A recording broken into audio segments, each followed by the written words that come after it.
Muito boa noite. Gostaria de abordar com vocês hoje um tema que ele é nada mais, nada menos do que fascinante. Sabe quando a gente pensa ou a gente fala que alguém cresce e a gente fala, uau, essa pessoa cresce, o conceito chamado crescimento pessoal, a gente logo vem à nossa mente, crescer quer dizer fazer algo a mais. A pessoa mudou, ele não fazia ginástica, ele começa a fazer corporalmente, ou ele fazia meia hora por semana, agora ele faz 1 hora. No estudo é a mesma coisa, a pessoa está se desenvolvendo, fazendo mais. E olha, quanto mais eu faço algo bom, mais eu cresço, e isso é verdade. No shiur de hoje, eu queria mostrar para vocês que a gente pode não ser o mesmo fazendo a mesma coisa. Espera aí, não procede. Vou repetir a frase. Nós podemos não ser os mesmos, ou seja, sermos melhor, mesmo que a gente está fazendo exatamente a mesma coisa. E eu me explico ao que eu me refiro durante o shiur. Como que é possível? Here we go, pessoal. Avraham Avinu, a gente sempre tem o privilégio de ancorar em algum lugar da Torá, porque a Torá é infinita e tem uma mensagem para tudo. Avraham Avinu, meus queridos, ele está prestes a chegar no momento mais power da vida dele. O jackpot de Avraham Avinu. Qual que é? Akedat Yitzhak. O 10º dos seus testes, que é Akedat Yitzhak. Quando Hashem fala para ele, Avraham, você tem que sacrificar os seus filhos. E Hashem fala para ele, olha, Habibi, chegou a hora. Avraham Avinu falou, eu estou in. Em hebraico, nele. Quando Avraham Avinu se deparou com um teste, ele estava indo em direção a sacrificar o seu filho Yitzhak. Hashem chega para ele e fala para ele, olha, se dirija a tal direção. Avraham Avinu vai. Quem mais foi com Avraham Avinu? Óbvio que Avraham foi, Yitzhak foi, meus queridos, mas junto com eles foi Ishmael, que era um dos filhos de Avraham, com uma outra esposa chamada Hagar, e também foi Eliezer. Eliezer era um ajudante de Avraham Avinu. A pergunta óbvia, meus queridos, é que Hashem falou para ele, dirija-se a tal lugar. Em tal direção, mas não especificou o local. Como que Avraham Avinu tinha que saber qual que é o local? Hashem falou, quando for a hora você vai descobrir. Ok, Avraham Avinu se deslocou para o local e começou a andar, se Hashem falou, está falado. 3 dias de caminhada e Avraham Avinu vê uma nuvem celestial sobre uma montanha. Então Avraham Avinu fala, opa, é esse o lugar que Hashem definiu, tem que ser esse. Essa montanha, por coincidência ou não, é o mesmo local no futuro Bet HaMikdash. Continuando. Avraham Avinu pergunta para Yitzhak, você está vendo aqui, nessa montanha, algo diferente? Yitzhak fala, claro, eu, pai, estou vendo o quê? Uma nuvem celestial. Avraham falou, ótimo, estou vendo a Shekinah, a presença divina. Avraham Avinu se dirige a Eliezer e Ishmael e pergunta para eles, e vocês estão vendo alguma coisa? Eles falam, claro, a gente está vendo muitas pedras, árvores, uma árvore maravilhosa. Logo nesse momento, Avraham Avinu chega para Eliezer e Ishmael, os dois que viram pedras e etc e tal, mas não viram a divindade, ou em hebraico Shekinah, diz para eles, Shevu lachem po imachamor, sentem-se aqui com os animais, porque vocês estão no mesmo naipe dos animais, igual os animais não viram, vocês também não viram. E quem foi de fato para Akedah, presencialmente Avraham, Yitzhak, não teve nenhum telespectador. Por quê? Porque os dois não viram a presença divina. Agora a pergunta é, por que Hashem falou para eles, Eliezer e Ishmael, fiquem aqui imachamor com o burro? Porque o animal, meus queridos, só tem a capacidade de ver o físico que existe na frente dele, não vê oportunidades, ele não vê nada mais do que isso. Na perspectiva de Hashem, se uma pessoa só vê o que o olho, entre aspas, nu consegue enxergar, ele está muito além do que Hashem espera de um ser humano. Se a pessoa enxerga a mais, Hashem fala, opa, é esse. Por isso que Abraão chegou para Yitzhak e falou, olha, se você está vendo algo a mais, é porque você entendeu o que é necessário e que você pode vir comigo.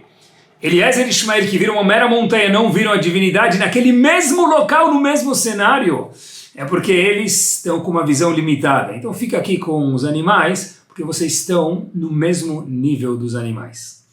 Ou seja, duas pessoas podem ver o mesmo cenário, o mesmo.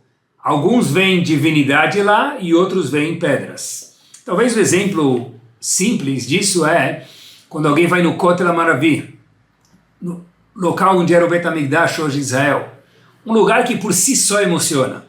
Mas alguém pode chegar lá, não conhecer nada e ver um monte de pedras com história.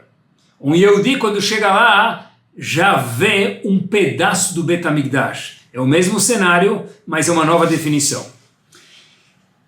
Quem mora perto, me permitam mais um exemplo, do Ibirapuera, do parque, ou mais chique, do Central Park. A pessoa mora perto do Central Park lá em Nova York.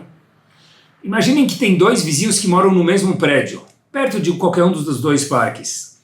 O vizinho do primeiro andar, ele vai ver talvez um pinguinho do parque. O vizinho do mesmo prédio do 20º andar vai ver uma visão muito mais bonita e integral do parque. É o mesmo prédio, mas a vista é completamente diferente. Quando a gente cresce na vida, pessoal, a gente vê a mesma vida de uma forma diferente. Isso mesmo, a mesma vida, mas é de uma forma diferente. E a primeira parada sobre esse tema, que a gente pode ser o mesmo, mas não o mesmo, é o tema de hoje, é o seguinte, que crescer não necessariamente é fazer mais, também é maravilhoso, mas crescer é ver as coisas de uma forma diferente. Explico melhor. Primeira parada do show de hoje. Rav Chaim Volozhin tem no seu livro Nefesh HaChaim, Rav Chaim Volozhin foi o pai da primeira das yeshivot, 1800. Ele criou a primeira das yeshivot no ano de 1800. No seu livro Nefesh HaChaim, ele fala o seguinte, olha, a gente, Baruch Hashem, nós Yehudim, fazemos mitzvot.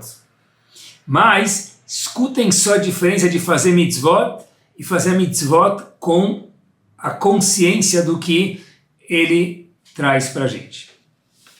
Ele traz o seguinte, pessoal. Na verdade, antes disso, o Arizal fala para a gente que quando a pessoa estuda a Torá, é o que a gente está fazendo imediatamente, já ou agora. Quando uma pessoa estuda a Torá ou faz alguma mitzvah, mesmo que ele dá uma batida na mesa, igual eu fiz agora, até essa batida na mesa, que faz parte do estudo, quem já foi para o Meshivá vê, o barulho da batida na mesa, que é uma lasca do estudo, não é nada diretamente ligado ao estudo, é algo indireto, isso, diz o Arizal, faz um impacto gigante, claro, power, no Shamayim. Assim diz o Arizal, no livro dele, Sha'ar Ruach HaKodesh, no começo. Algo incrível, pessoal. Quando a pessoa está estudando o Torá, fazendo uma mitzvah, o fato de ele bater na mesa, de se empolgar com o estudo, alguma coisa mais comum no estudo, isso, nunca precise bater na mesa, mas às vezes é comum. A pessoa acaba fazendo impacto com a batida dele. Imaginem só a mitzvah da pessoa. Por quê? Porque diz, agora vamos para o Nefesh HaChaim, que Hashem precisa da nossa vitamina para existir. Nós, isso mesmo, Yehudim, somos essenciais para a existência de Akadosh Baruch Hu no mundo. Pessoal, olhem só que forte. Tem um passuco que a gente fala ele perto de Simchat Torah, ou em Simchat Torah, a gente repete ele muitas vezes e todo mundo conhece ele. No fim do livro de Dvarim, Rochev Shamayim Be'ezrecha Ubgavato Shechakim. O passuco que todas as crianças leem, adultos também leem, no dia de Simchat Torah, quando todo mundo sobe na Torá. Pessoal, olhem só a tradução, diz o Rav Chaim Volozhin. Rochev Shamayim Be'ezrecha. Diz Rav Chaim Volozhin. O que isso quer dizer, pessoal? Que Hashem é Rochev Shamayim, ele é o cavaleiro celestial, de alguma forma, com todo respeito, Be'ezrecha, com a sua ajuda. Diz Rav Chaim Volozhin é o seguinte, quando existe o conceito que Hashem é Rochev Shamayim, que ele é o cavalgador, que ele é o cavaleiro celestial, que Hashem é tudo lá em cima, quando? Dá medo de falar, mas ele falou, e o Passuco fala, Be'ezrecha, depende da nossa ajuda. Quanto mais a gente faz por Hashem aqui embaixo nesse mundo, pessoal, olhem que power, mais Hashem é forte lá em cima, e o inverso também é verdadeiro. Ou seja, as mitzvot que cada um de nós faz tem um impacto tão surpreendente no Shamayim, que antes de a gente fazer uma mitzvah, se a gente parar um segundo e falar, uau, a minha mitzvah agora, se for Talmud Torá, o estudo da Torá, cada palavra equivale à maior mitzvah do mundo, que é o que a gente está fazendo agora, essa mitzvah, ou outras mitzvot também, obviamente, são o que dão para Hashem força. Ou seja, você quando faz uma mitzvah, nós quando fazemos uma mitzvah, estamos dando força para Hashem. Se o Passuco não falasse isso, seria proibido a gente falar. Olha o que é um Yehudi, o que é uma Yehudiá. Antes de nós falarmos Kadosh, Kadosh, Kadosh, o que a gente chama de Kedushá na repetição da Midah, diz Rav Chaim Volozhin também, tudo isso ele traz fontes do Zohar e outras fontes muito importantes e baseadas, fundamentadas em textos dignos e verídicos da Torá Kedoshá. É o seguinte, pessoal, olhem que interessante. Os anjos fazem o que no Shamayim, no céu? Eles louvam Hashem. Porém, nenhum anjo pode louvar Hashem antes que nós, Yehudim, louvemos ele aqui na terra. Ou seja, a gente louva Hashem no Kadosh, Kadosh, Kadosh, Baruch, Imloch, que se faz na repetição da Amidah mais uma vez. Os anjos só têm permissão de louvar Hashem conforme naquela cidade louvaram Hashem. Ou seja, se naquela cidade o primeiro minyan, vamos exemplificar, seja 7 da manhã ou 6 da manhã e a Kedushá é dita na sinagoga, porque só se fala Kedushá com 10 pessoas com minyan, olha a importância de rezar com minyan. 6:30, por exemplo, os anjos estão sedentos para louvar Hashem, mas só depois das 6:30 quando a gente fala Kedushá, por exemplo. É impactante, pessoal. Ou seja, os anjos têm uma função, elogiar Hashem. Essa função só pode ser feita depois que você, isso mesmo, você fala Kedushá dentro do Bet HaKnesset na hora da repetição da Amidah. Incrível. Isso o Nefesh HaChaim traz em nome do Zohar em Parashat Balak. Se um dia o povo Yehudi não entra na sinagoga, se um dia a gente não tem o privilégio de fazer a Kedushá, meus queridos, os Malachim, eles perdem sua função ativa. A gente nem sabe o que é um anjo, é muito difícil de descrever. É algo muito... Nós somos seres mais concretos, erramos, acertamos, mas eu preciso contar um segredo para vocês. Os anjos só conseguem fazer a função deles porque nós falamos a Kedushá de manhã.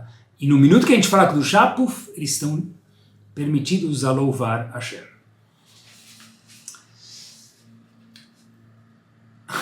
É incrível. Se a gente faz as mitzvot que a gente já faz com essa consciência, o mesmo já não é mais o mesmo. A Gemara conta que quando destruíram o Bet HaMikdash,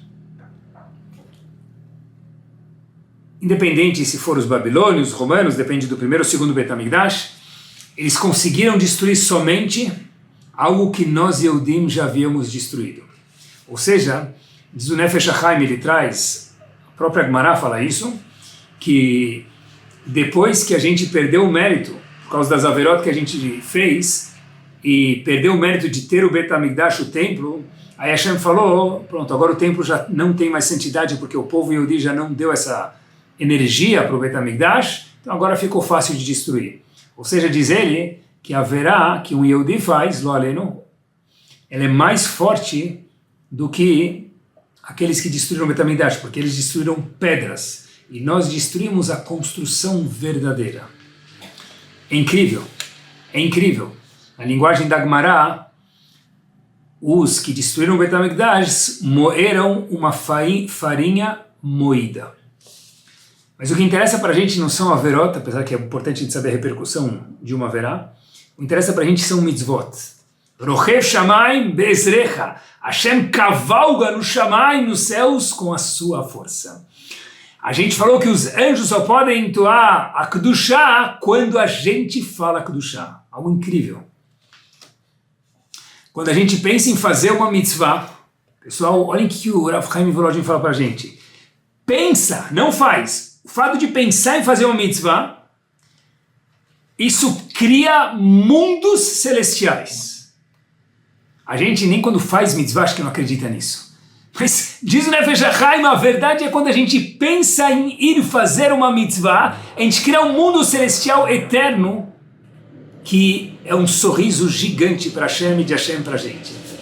Eu fiquei pensando, pessoal, se a gente escolhesse uma mitzvah, e antes de fazer essa uma mitzvah, pensasse um segundo antes, minha mitzvah agora vai causar trovões de gargalhada para Hashem no Shamayim no céu.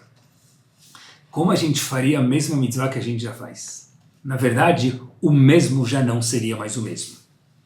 Vou contar para vocês uma história que aconteceu em Miami Beach. Eu morei nos Estados Unidos e parte do tempo que eu morei lá, eu morei em Miami durante 6 anos. Uma das histórias que aconteceu em Miami Beach é o seguinte. O nome a gente vai falar um nome qualquer, Sr. Jack. Ele tinha uma aliyá específica antes em Yom Kippur, no dia de Yom Kippur. Toda vez em Yom Kippur, ele que ganhava a aliyá, o mérito de subir na Torá, no dia de Yom Kippur, por quê? Porque o Sr. Jack foi uma pessoa muito ativa na sinagoga, ajudou a construção e ajudava a manter a sinagoga e era muito ativo dentro da sinagoga, então acharam que o mínimo que podiam fazer era retribuir ele com esse prêmio de subir na Torá todo Yom Kippur.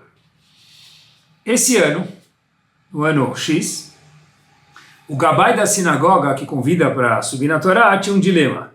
Ele falou o seguinte, olha, eu queria, pensou consigo mesmo, eu queria pedir para esse Jack abrir mão da aliyá que ele tem todos os anos em Yom Kippur, porque esse ano tem um senhor que precisa subir na Torá, porque é o dia do falecimento do pai dele. Então, será que dá para pedir para Jack para que Reuven, em vez de Jack, suba na Torá nesse ano, porque Reuven tem Yortzeit, tem o dia do falecimento do seu ente. E ele começou a pensar consigo mesmo, olha, na verdade, certeza que ele vai aceitar. Depois ele falou, não, talvez ele não vai aceitar. Ficou na dúvida. Então ele foi para Jack e falou, sabe o que, Jack? Olha, você sobe todos os anos, a gente tem muita gratidão por você, mas esse ano tem uma necessidade especial de outra pessoa subir na Torá em Yom Kippur. Você aceitaria trocar para você subir antes, você sobe 10 dias antes em Rosh Hashanah? Jack falou, claro, com prazer, para ajudar outra pessoa, por que não? Dias antes de Yom Kippur, Jack bate na porta da sala do Rabino e ele entra lá e o Rabino já fala, deve ser que ele se arrependeu da troca e agora a gente já convidou outra pessoa para subir amanhã em Yom Kippur e o que a gente vai fazer?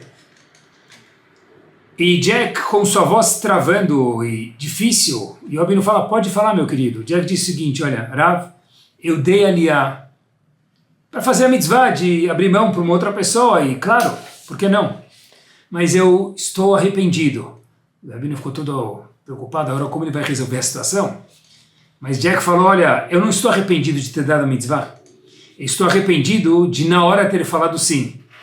E o Rabino falou, 1 minuto. Você fez a coisa mais maravilhosa do mundo? Você sem titubear falou sim. Isso é impactante, é maravilhoso. Jack disse, não é, Rabino.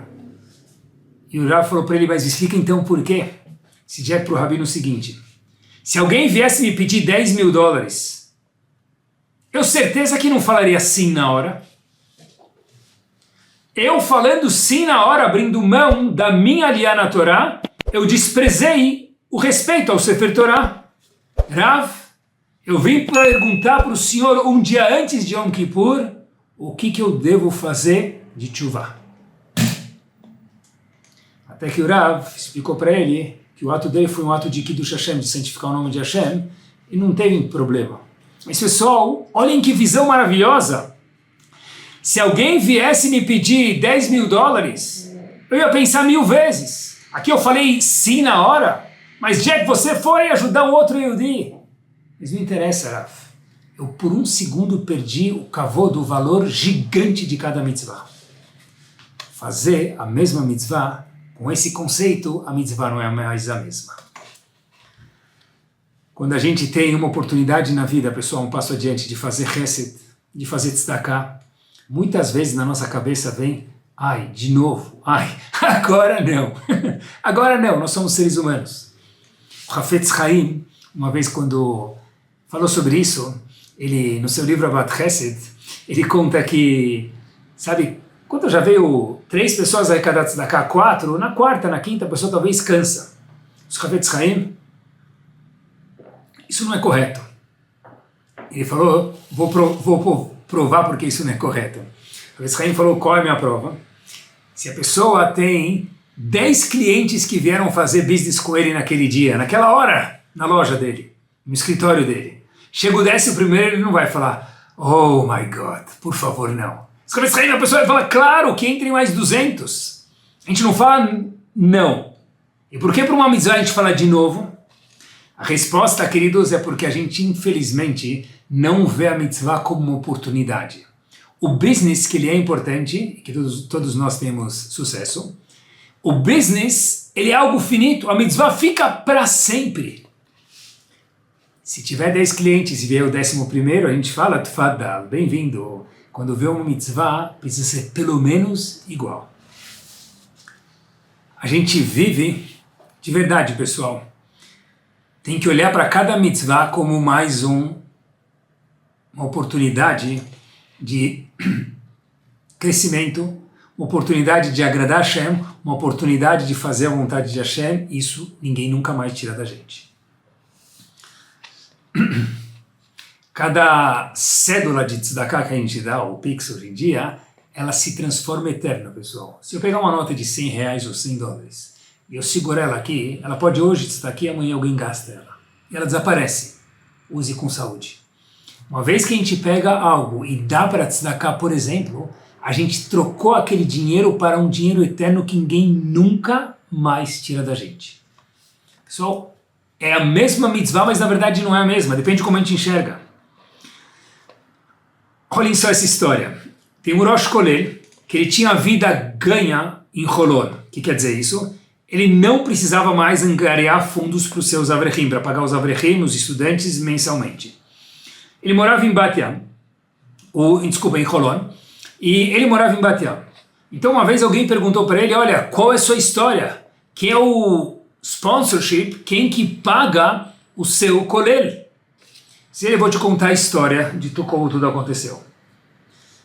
Eu já tenho esse kolel faz muitos anos, e eu sempre tinha que angariar fundos. E aí o amigo dele fala, tá, mas como que isso mudou? Falou, olha, eu vou te contar.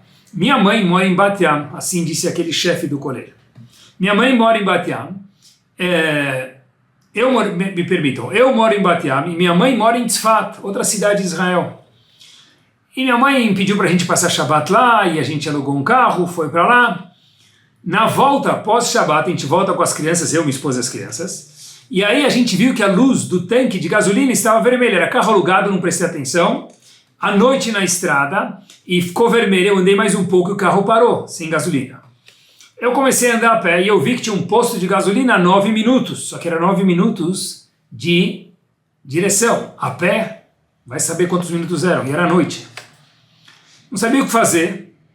Eu fiquei um pouco lá, eu comecei a andar um pouquinho, de repente eu estava andando à noite na estrada e por sorte um carro chique encosta do meu lado e fala para mim, onde você está indo? Percebeu que era uma pessoa honesta, ela me falou, olha, onde você está indo?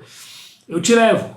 Aí eu falei, olha, eu preciso colocar gasolina, acabou minha gasolina. Ele falou, claro, eu estou indo para lá, eu te levo e depois eu te trago de volta. Parecia um anjo que caiu do céu. Ele me encosta no posto e eu vou encher o galão de gasolina para depois voltar para o meu carro e colocar no carro. Aí eu falo para ele, olha, desculpa, mas eu não posso encher o tanque aqui. Ele fala, Se você me contar por quê, eu te levo para um outro posto, senão eu vou te deixar aqui. Porque assim, você não pode encher o tanque de gasolina nesse posto? Vocês religiosos têm posto para encher tanque e posto para não encher tanque de gasolina?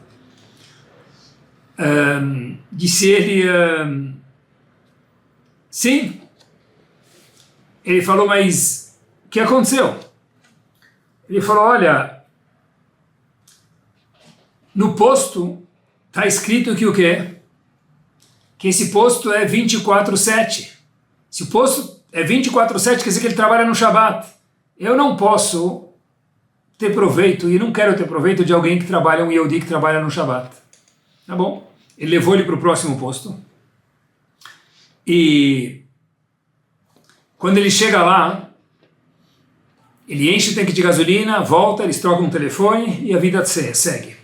4 anos depois, aquele mesmo senhor que deu carona liga para aquele rabino, que ele ajudou a dar carona para ele, e fala para ele, olha, eu preciso que você venha aqui em Tel Aviv, onde eu trabalho, porque eu preciso conversar com você.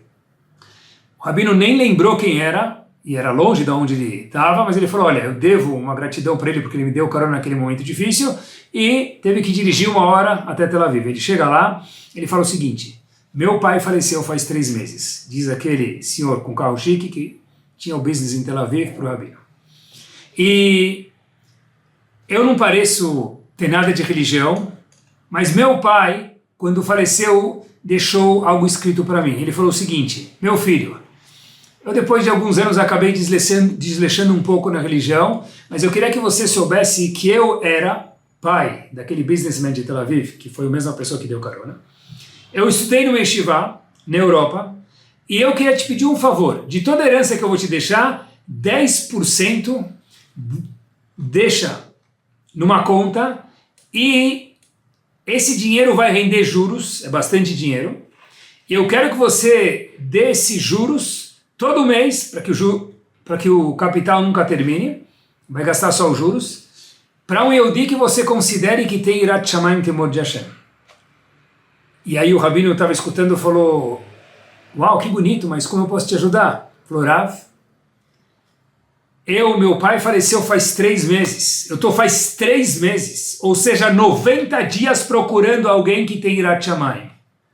Eu me lembrei da história, e cada vez que eu me lembro da história que o senhor falou, o senhor não pode parar no posto porque o dono do posto não cumpre Shabbat, o senhor falou com uma delicadeza, mas com uma assertividade tão grande, que na hora eu não entendi, mas até hoje a mensagem ficou na minha espinha dorsal. E é para você que eu vou destinar todos os juros do income da herança que meu pai deixou.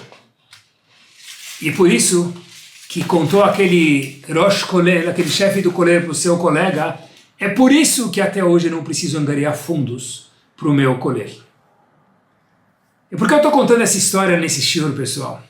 Porque Shabbat é difícil, é verdade. Especialmente quando a gente vai viajar nas férias, quando a gente sai no fim de semana para casa de outra pessoa, levar chapa, comida, não subir de elevador, luz, kiddush, tem todo um... nem fala.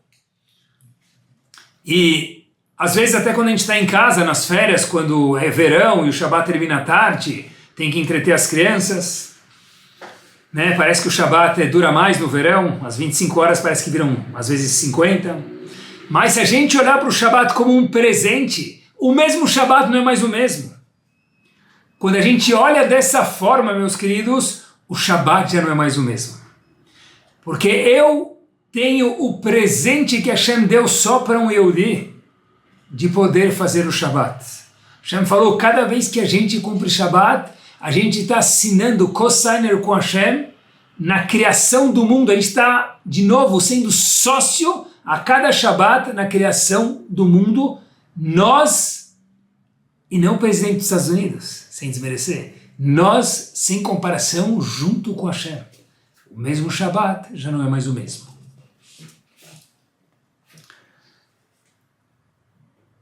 E a vida de cada um de nós tem que ser assim, pessoal. Eu vi uma vez uma frase de Steve Jobs impressionante. Ele fala o seguinte: live every day of your life as the last one. Someday you will be right. Tradução: Viva cada dia da sua vida como o último. Um dia, de fato, a gente vai dar certo. Pessoal, tenta imaginar se cada dia fosse power. Um dia vai ser o último. E aquele dia, pessoal, nunca mais volta. E quando a gente gosta de algo que a gente faz com entusiasmo. A gente faz com frescor, a gente faz com uma novidade. E quando a gente faz com entusiasmo, pessoal, a gente acaba gostando de algo. Quem nasceu antes, o ovo ou a galinha? A Torá tem resposta para isso. Mas no caso aqui, se eu me entusiasmo com algo de forma artificial, eu acabo gostando. E se eu gosto, eu me empolgo. E se eu me empolgo, eu gosto. E a roda gigante fica cada vez maravilhosa. Pergunta para alguém que gosta de estudar Torá e cada vez gosta mais. Pergunta para alguém que gosta de fazer hesed, de fazer tzedakah, de ajudar instituições e cada vez ele gosta mais. Por quê? Porque a gente, quando gosta, se empolga. A gente se empolga, a gente gosta. Mas eu não gosto. Começa a se empolgar de forma artificial, querendo gostar. Que o gosto, certeza virá.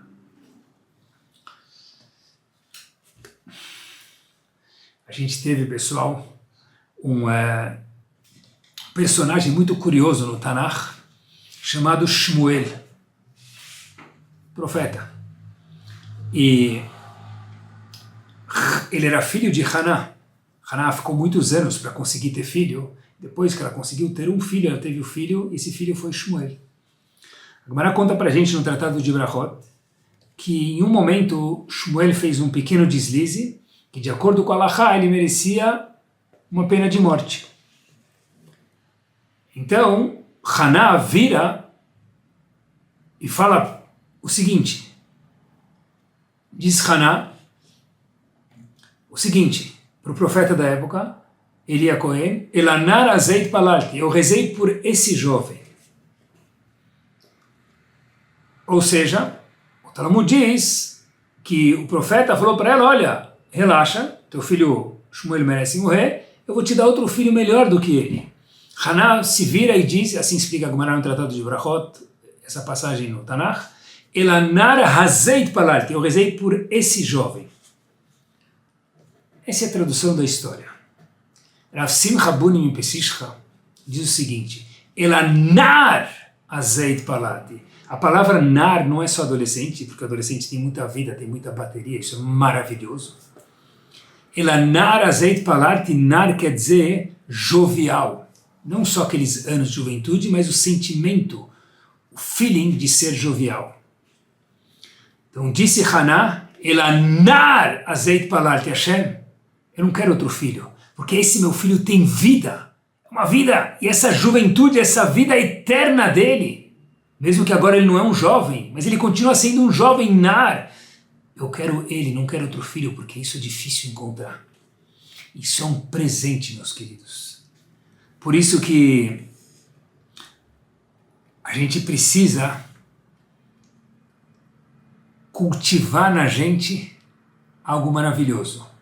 A juventude eterna. Porque quem vive como um jovem, no sentido de estar empolgado, no sentido de estar vivo, pessoal, essa pessoa é um jovem de verdade, independente de quantos anos ele tem. Cada mitzvah é um prêmio. Cada dia é um diamante. Cada respiração merece um sorriso.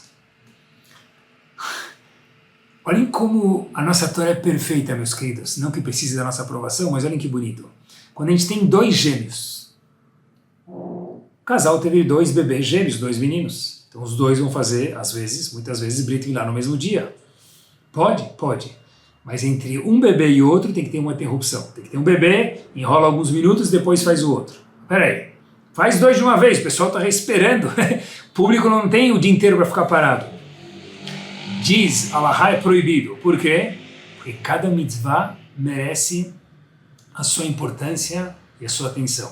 Fazer dois Brit Milás ao mesmo tempo é desconsiderar um deles, é desprezar a mitzvah. Porque cada mitzvah vale tanto que nem duas juntas é permitido. Em hebraico isso é chamado Ein Osim Mitzvot Chavilot Chavilot. Não se faz mitzvah assim em dúzia, atacadão, em manada. Porque cada mitzvah é um diamante.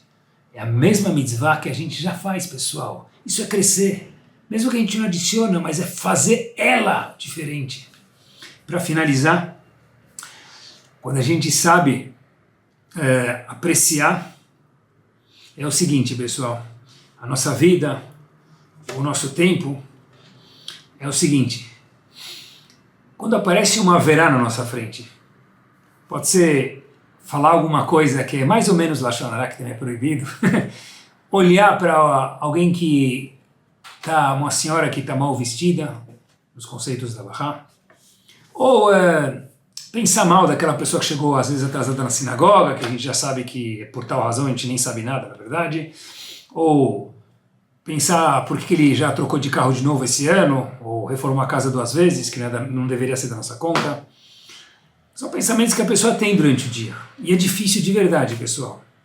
Mas quando a pessoa se controla, por exemplo, vem alguém na frente e ele quer pensar mal da pessoa, essa pessoa, a pessoa é um exercício prático. Faz o seguinte, verbaliza que Hashem abençoe fulano. Na hora que vem o pensamento de inveja ou de incômodo, que outra pessoa é melhor do que a gente, alguma coisa, fala Hashem, mande brachá para fulano. Isso faz com que a gente muda. E por que eu estou falando isso, pessoal? Porque quando a gente deixa de fazer uma verá, a gente acha que é normal. Hashem fala, Habibi, você não tem ideia dos rojões que aqui no Shamayim soltaram quando a gente se segurou de falar aquele lashon hara, segurou de olhar para aquela mulher que estava indevidamente vestida, segurou de pensar mal de alguém que a gente não deveria nem ter pensado. Mas a gente pensa, faz parte, a gente erra às vezes. Pessoal, quando acontecer isso, quando a pessoa vira a cara, fecha o olho, muda a atenção para outra coisa, ou abençoa a pessoa que ele queria pensar mal verbalmente, de verdade é um exercício prático isso. A pessoa está sendo o herói de Hashem naquele momento. Quando a gente desliga o celular na sinagoga, põe no modo avião. Pessoal, quanto vale isso? Eu não posso falar para vocês, porque se eu falar, eu estou diminuindo a mitzvah. Quando a gente está perdendo a paciência com alguém, especialmente em casa, que aí a nossa paciência fica mais curta por qualquer razão, e a gente continua falando com calma. Exemplos práticos, queridos. A gente está sendo um gigante. Isso é crescer. Qual que é a prova mega power de se segurar de não fazer uma verá ser algo gigante? A gente vai fechar não com chave de ouro hoje, mas com chave de diamante. Eu vi algo que eu não conseguia acreditar. Acompanhem comigo. Pessoal, olhem o mesmo passuco, o mesmo cenário da Torá, vista no enfoque dos Chachamim, que é diferente. Isso também é crescer. É ver mesmo a Torá diferente. De uma forma mais sofisticada, óbvio, que sempre com a ajuda dos nossos Chachamim. Retaegel, pecado do bezerro de ouro. Retaegel, pecado do bezerro de ouro, mais uma vez. Qual foi a reação de Moshe Rabbeinu? Ele jogou as luchot, jogou as tábuas da lei. Óbvio que Moshe Rabbeinu teve que ser corajoso porque ele decidiu fazer isso. E só no fim do Sefer Torah que Hashem fala, eu te dou luz verde por isso. Moshe Rabbeinu foi muito, entre aspas, com delicadeza, audacioso a jogar as luchot no chão sem o aval de Hashem. Agora a pergunta é por que Moshe Rabbeinu jogou as luchot no chão? Se Hashem não pediu para ele isso? Quando o povo estava fazendo idolatria, bezerro de ouro. Moshe Rabbeinu desce do Har Sinai com as 2 luchot. Ele joga. As luchot não pertencem a ele, pertencem a Hashem. Tem um livro chamado Moshav Zekenim. Esse livro é de autoria dos Balei Tosafot, aqueles que compuseram o Tosfot. Ele diz o seguinte, ele explica por que Moshe Rabbeinu jogou as luchot no chão. Ele diz o seguinte, Moshe Rabbeinu viu as pessoas fazendo idolatria avodah zará. Ele queria parar as pessoas. Diz ele, se eu for colocar... Pessoal, eu nunca conseguiria falar isso, mas ele falou, vou repetir para vocês. Se eu for procurar o lugar para devolver as luchot, colocar as luchot, etc e tal, vai demorar mais tempo. E nesse inteirinho o povo vai continuar fazendo idolatria. Por isso, Moshe Rabbeinu jogou as Luchot, para que o povo faça menos tempo haverá, isso mesmo que vocês estão escutando. E Hashem, no fim do Sefer Torah, último verso do Passuk do Sefer Torah, pessoal, Hashem fala, Hazako Baruch, Moshe Rabbeinu, que você quebrou o Sefer Torah. Só lá ele descobriu que ele fez o correto. Mas por que ele fez isso e Hashem deu o aval para ele depois? Porque ele viu gente fazendo haverá. E se ele fosse colocar as Luchot em algum lugar, ia demorar mais 5 minutos, 4 minutos. Nesse tempo o povo ia continuar fazendo haverot. Vocês entendem quanto é grave fazer uma haverá e quanto é gigante parar uma haverá ou não fazer uma haverá? É esplêndido. Daqui aprende Rav Yehuda Hassid. Pessoal, óbvio que a gente tem que perguntar para um Rav, que isso não seja prático, mas a ideia, eu quero falar para vocês o que ele fala. Que se a pessoa está segurando um Sefer Torah e ele precisa soltar por qualquer razão um Sefer Torah, esse é o caso, vamos ilustrar uma cena que não aconteça. A pessoa precisa soltar o Sefer Torah para prevenir alguém de fazer haverá, diz Rav Yehuda Hassid que pode. Por quê? Porque se Moshe Rabbeinu soltou as Luchot para prevenir as pessoas de fazer idolatria, daqui aprende ele que é permitido, que não seja prático, mas a gente está aprendendo a ideia, soltar o Sefer Torah para que as pessoas que estão fazendo haverá do nosso lado parem se a gente tem como parar de fazer haverá. Pessoal, com entusiasmo simples, pessoal, tudo vira um espetáculo. É isso mesmo. A gente aprendeu hoje que a mesma mitzvah não é mais a mesma. Porque com entusiasmo, entre aspas, simples, a vida vira um espetáculo. Eu vou terminar com uma frase que eu vi, que eu gostaria que vocês lembrassem dela em especial. If you did not know how old you are, how old would you be? Eu escutei essa frase em inglês, por isso que eu falei para vocês ela em inglês, que ela soa muito bem. If you did not know how old you are. Se a gente não soubesse que idade a gente tem, a gente esquecesse por 1 minuto quando a gente nasceu, já faz um tempinho, né? How old would you be? Que idade a gente teria? Porque de verdade, pessoal, a idade não faz tanta diferença. A diferença é com que idade a gente vive a idade que a gente já tem. Porque quando a gente cresce, a gente faz as coisas com empolgação, o mesmo já não é mais o mesmo. Muito boa noite e semana show de entusiasmo a cada um de nós. Não deixe de nos acompanhar pelo aplicativo Caraguila, no Spotify ou no YouTube. Quem aprende, cresce e vive cada dia melhor.